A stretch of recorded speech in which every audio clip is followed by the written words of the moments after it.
gracias por haber venido. Qué bueno. Es emocionante con esta música de fondo. Qué bueno que nos podamos juntar otra vez. La verdad que yo los estaba viendo y realmente es espectacular después de tanto tiempo. Por lo menos nosotros es el primer evento que hacemos y nos pone muy contentos poder compartir con todos ustedes, la verdad. Así que muchas gracias. ¿Y por qué esta música aparte? Porque veníamos escuchando hablar de datos, veníamos escuchando hablar de cómo se orquestan los datos, cómo se integran los datos.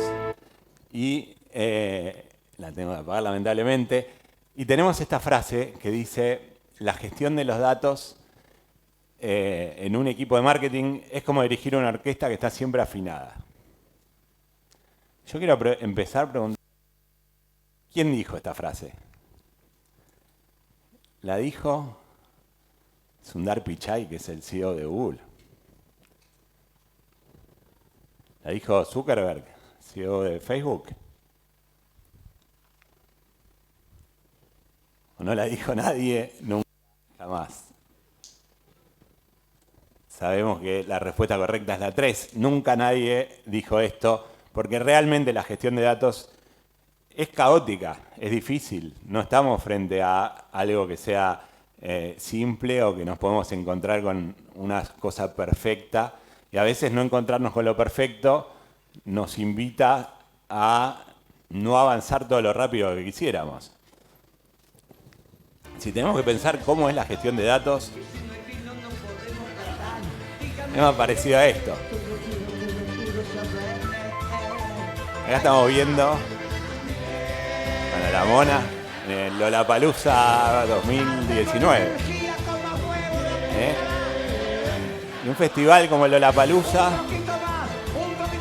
que tenés el sonido que se te mezcla, te entra a un escenario, pasas al otro, nunca tenés un sonido puro. ¿Quién va al Lola este fin de semana? ¿Alguien va? Bien. Es más parecido a esto.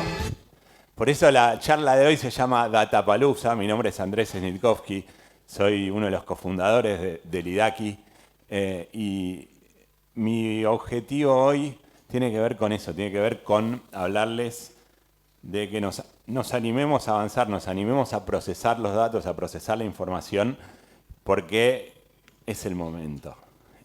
Cuando hablamos de un festival, como puede ser un Lollapalooza o un Datapalooza, como le pusimos a esta presentación, nos pasa esto, ¿no? Tenemos, por ejemplo, música que entra de diferentes lugares, como les dije antes, tenemos el sonido que se mezcla, conviven distintos escenarios, distintas maneras de ver el mundo, ¿no? Cuando vemos un festival de música, y lo mismo pasa con los datos. Tenemos distintos datos, distintas interpretaciones de los datos, distintas formas de leer los mismos números. Todo eso nos pasa cuando analizamos datos. Las cosas se rompen, las interfaces se cortan, nos están entrando datos por un lugar, por otro lugar, por otro lugar, y uno de las fuentes de datos dejó de entrar y tardamos unos días en darnos cuenta. Eso también pasa. Nos sirve planificar una ruta con anterioridad, nos sirve conocer una ruta de antemano, por supuesto nos sirve, también cuando vamos a uno de estos festivales de música, también nos sirve planificar, a las 12 voy a ver a tal, a las 10 voy a ver a tal, pero después lo que termina pasando es diferente a lo que planificamos. Y a pesar de todo eso, con los datos y con estos festivales Datapalooza, se termina contando una historia. O sea, uno se acuerda de haber ido a un festival. Yo, por ejemplo, fui en el 2019 con mi hija y lo estuve esperando para volver a ir. Se postergó 2 años y ahora este fin de semana voy a ir. Y te acordás como de una historia, te acordás de una experiencia, te acordás de algo que viviste de manera parecida a los datos. ¿Y por qué les cuento todo esto? Porque estamos en un momento de cambios. Si les digo que estamos en un momento de cambios, ya hace un par de años estamos con muchos cambios. Quiero hacer un poquito de historia de cómo hacemos targeting en nuestras campañas. ¿sí? ¿Cómo llegamos a hablarles a las personas a las que les hablamos en nuestras campañas de marketing? ¿Cómo fue evolucionando a lo largo de los años? Voy a hablar de 4 momentos, ¿sí? El primero es broadcast, la era del broadcast, la era de le hablamos a todos por igual. El segundo es la era contextual, ahora les voy a contar un poco más. El tercero es la era de la precisión. Y el cuarto, que es el que estamos entrando, es la era predictiva. Y es interesante porque estamos en esos momentos que las cosas pasan, no es que está pasando lentamente o que va a pasar en 3 años, no, está pasando ahora. eh, y ahora les voy a contar por qué. La era del broadcast es lo más fácil, el banner. Este fue el primer banner que se hizo en la historia, lo habrán visto alguna vez, pero cuando había banners que se podían comprar por ubicación, por hora y no mucho más, no había segmentación, era más parecido a la tele en el sentido de que no había forma de optimizar el gasto. Google empujó bastante la relevancia, ¿sí? Una de las cosas que hizo fue hacer una de las primeras ad networks, una de las primeras redes de publicidad, y la hizo contextual. O sea, una de las grandes innovaciones que hizo Google en ese momento fue que uno veía un anuncio que tenía mucho que ver con lo que estaba hablando esa página donde estaba el anuncio, que no era tan normal. O sea, eso empezó a suceder cuando ellos lanzaron AdSense en el año 2003, 2004. Entonces Google empujó a esta era contextual que nos hizo avanzar bastante y tener mejor targeting. Y después vino Facebook con su mantra de moverse rápido y romper lo que haya que romper. Y siempre fue el que más, digamos, estiró los límites en términos de targeting, ¿no? Bueno, ya lo hemos visto un montón de veces, pero empujados por Facebook, en verdad toda la industria terminó yendo mucho más allá y haciendo un targeting mucho más orientado a las personas y a los intereses y a quién es la persona que está del otro lado, mucho más que dónde está o qué es lo que está viendo. Entonces esta es la era de la precisión. La era de la precisión, le puse ahí unos emojis del lejano oeste porque para mí es la era del Far West, es la era que vale todo. Se podía targetear por cuánto gana la persona, se podía targetear por quién es la persona, hasta incluso, no sé si llegó a ver hasta cosas de salud, ¿no?